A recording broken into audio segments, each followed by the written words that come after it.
គ្រាន់តែសំអាងលើសារនេះមិនអាចបញ្ជាក់ថាម៉ាក់នាងមានរឿងទេលើកនេះម៉ាក់ខ្ញុំមកគឺចង់ឲ្យខ្ញុំ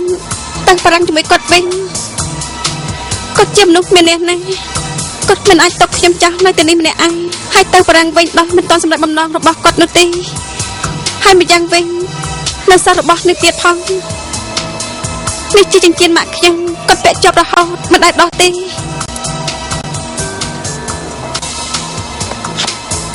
មុនពេលគាត់ទៅបារាំងគាត់ទុកឲ្យនាងទៅដឹងមិនអាចទេខ្ញុំរកឃើញនៅលើឥដ្ឋនៅផ្ទះរបស់ខ្ញុំ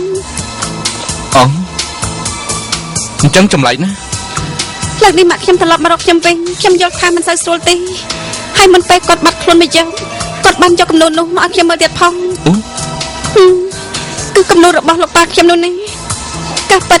គឺម៉ាក់ខ្ញុំជាអ្នកគាត់ថែមទាំងថានៅក្នុងគំនូរនោះមានអាចកំបាំងមួយទៀតផងអាចកំបាំងខ្ញុំមិនដឹងថាមានរឿងអីទេហេតុអីទៅគាត់យកគំនូរនោះបានទោះជាខ្ញុំសួរគាត់យ៉ាងម៉េចក៏គាត់មិនព្រមនិយាយហើយគាត់ឲ្យខ្ញុំយកគំនូរនោះទុកឲ្យស្រួលបោមួយសន្ទុះទៀតក៏ប្រាប់ខ្ញុំថាគំនូរនោះអាចធ្វើឲ្យមនុស្សស្លាប់ហើយនិយាយដល់រំភើបចិត្តគាត់ក៏យកដុតចោលទៅដុតចោលនៅតែបន្តិចទៀតខ្ញុំត្រូវទៅដើមបានពីព្រោះគំនូរនោះគឺមានន័យចំពោះខ្ញុំណាខ្ញុំមិនចង់ឃើញត្រូវបំផ្លាញចោលទេតែទោះជាយ៉ាងណាក៏ដោយគ្រឿងទាំងនេះចម្លែកមែនខ្ញុំពិតជាខ្លាចម៉ាក់ខ្ញុំមានរឿងខ្ញុំបារម្ភណាស់លោកអាចជួយរកបញ្ចុះបាយរកម៉ាក់ខ្ញុំឲ្យបានឃើញទេខ្ញុំសូមវល់នាងកុំផ្ទះសាយឥឡូវគ្មានផោះតាំងអីបញ្ជាក់ថាម៉ាក់នាងបាត់ខ្លួននោះទេខ្ញុំយល់ថាពួកយើងគួរតែរងចាំសិនទៅហ៎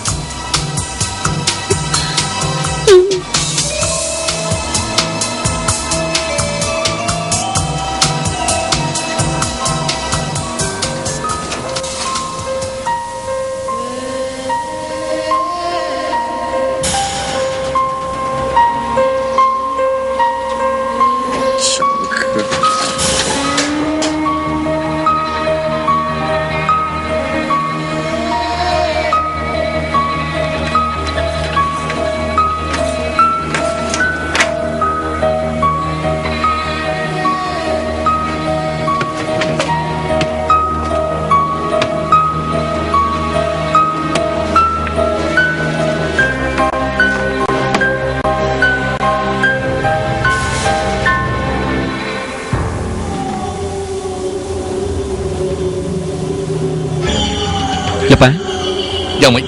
មានខ្សែរយៈទេខ្ញុំអត់ទៅឆៃផ្ទះគេហើយអត់មានខ្សែរយៈទេហេខាងជីយ៉ាងម៉េចដែរ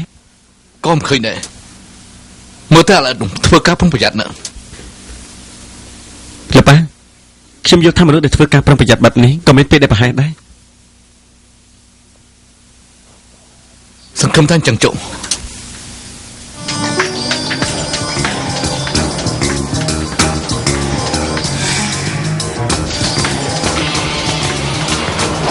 អាឡូលោកប៉ាខ្ញុំតាមតនហើយបាទ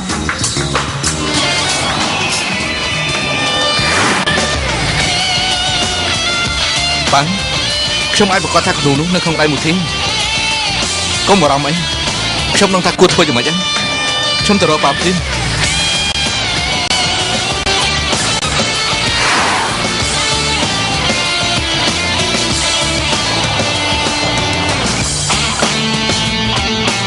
អូណែលោកសុំទោសណាខ្ញុំជាប់ដឹកភ្ញៀវហើយដឹកខ្ញុំផងទេសុំទោសថ្ងៃនេះខ្ញុំអត់ដឹកភ្ញៀវទេសុំទោសណាសុំទោសខ្ញុំអត់ដឹកភ្ញៀវទេពិតជាអត់ដឹកភ្ញៀវមែនណាអូយមិនបាច់ចាំនិយាយច្រើនទេព្រោះអីខ្ញុំប្រាប់ហើយថាថ្ងៃនេះខ្ញុំដឹកភ្ញៀវទេអូយសុំទោសទៅចុះណាសុំទោសអាឡូលោកប៉ាអាឡាថាហ្វាននោះដូចជាដឹងរឿងខ្ញុំហើយបាទ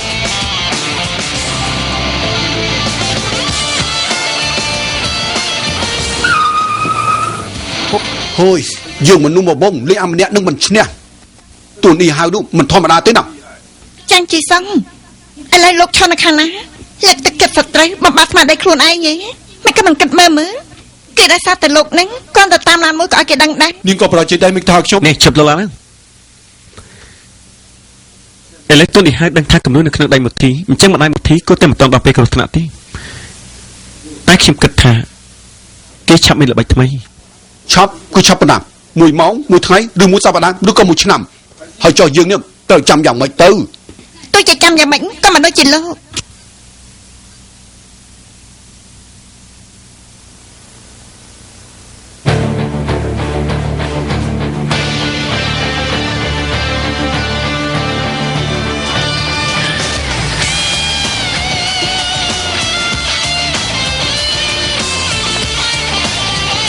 លោកប៉ាឥ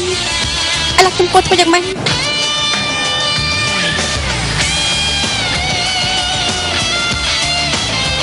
បកគលគំនូឲ្យខ្ញុំต้องតែគួរធ្វើយ៉ាងម៉េច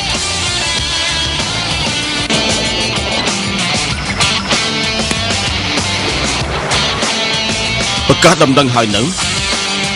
ប្រកាសហើយ និយាយរួមអ៊ីមូធីដឹងថាម្ដាយគេមានរឿងហើយបើពិតជាចឹងមែនយើងអាចចាន់ទុកបណ្ដោយទឹកយើងអាចប្រើលេសជាចោលដើម្បីឲ្យគេបកគលគំនុំឲ្យយើងវិញ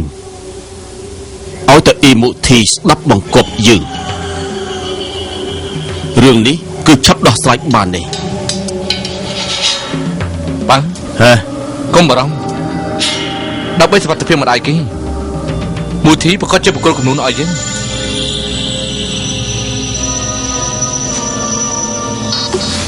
ចាំអូនមកផ្លេតអូនចុចយកគំនុំ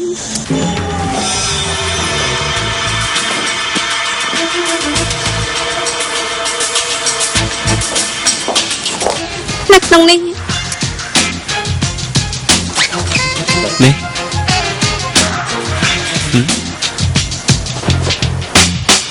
គំនូនេះតែមានអត្ថបទអីទេមិនក៏តាក់ទងដល់រាប់សិបកើតណា បាត់ដឹងចឹងថ្ងៃមុនអូនគួរតែឲ្យម៉ាក់អូនដកគំនុំនេះចេញគ្មានរឿងបែបនេះកើតឡើងទេ មិនមែនជាកំហុសរបស់នេះទេពេលដែលមានរឿងកើតឡើងតែនរណាអាចស្មានដឹងមុនឥឡូវរឿងរ៉ាវបានកើតឡើងទៅហើយយើងមានតែប្រឈមមកខ្ញុំជឿថាមានមធ្យោបាយដោះស្រាយឧបសគ្គបានខ្ញុំត្រូវទៅវិញហើយលោកប៉ាកំពុងរងចាំយកវេទិកាសម្រួល ប៉ុន្តែធ្វើអញ្ចឹងមានប្រយោជន៍ទេសេអសោះពី3លើនោះប៉ុណ្ណឹងម៉ាក់អូនពិតជាយល់ពីអត្ថន័យនេះមែនទេ លោកប៉ានិយាយថានេះជាសញ្ញាមួយដែលកាលពីមុនពួកគាត់បានសហការគ្នាគាត់ប្រកាសជានៅចាំហើយម្យ៉ាងទៀតពួកគាត់សហការគ្នាល្អណាស់អ្វីបើរឿងកន្លងហួសទៅយូរប៉ុន្តែការយល់ចិត្តគ្នាមិនអាចភ្លេចបានទេមែនទេអត់ទេកុំភ្លេចទូរស័ព្ទទៅឲ្យទៅនេះហាណាធ្វើតាមផែនការរបស់យើង អូនដឹងហើយ ខ្ញុំទៅហើយ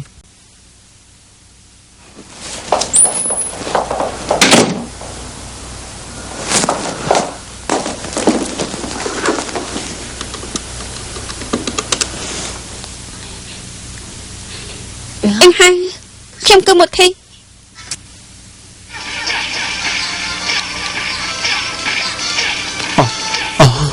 ជីជីមមិនគនាងនៅទីនេះ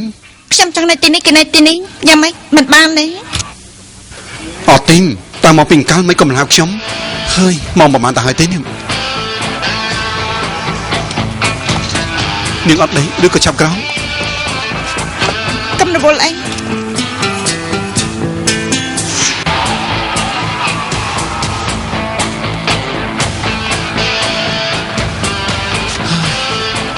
ហត់ដល់ម្លឹងមិនល្ងាទេហើយ អញជឿលោកដឹងទេលោកប៉ាអាចជាពុកបង្កើតរបស់អ៊ីមូធីនឹង ខ្ញុំលឿនជីជីមចុះបើសិនជារឿងនេះជាការពិតវិញនោះបាយប្រហាននាងខ្លាំងណាស់ ដំបូងខ្ញុំស្មានថាខ្ញុំជាមនុស្សមានសុភមង្គលណាស់ថ្មីត្បិតតែអត់មានឪពុកម្ដាយស្រឡាញ់តែនៅមានខេសហើយនឹងលោកប៉ាប៉ុន្តែចំពោះពេលយូរដល់ម្លឹងចំពោះអ្វីដែលខ្ញុំមានមិនមែនជាកម្មសិទ្ធិរបស់ខ្ញុំទេថ្មីត្បិតតែខ្ញុំខឹងអ៊ីមូធីដែលបានអ្នកផ្ទះ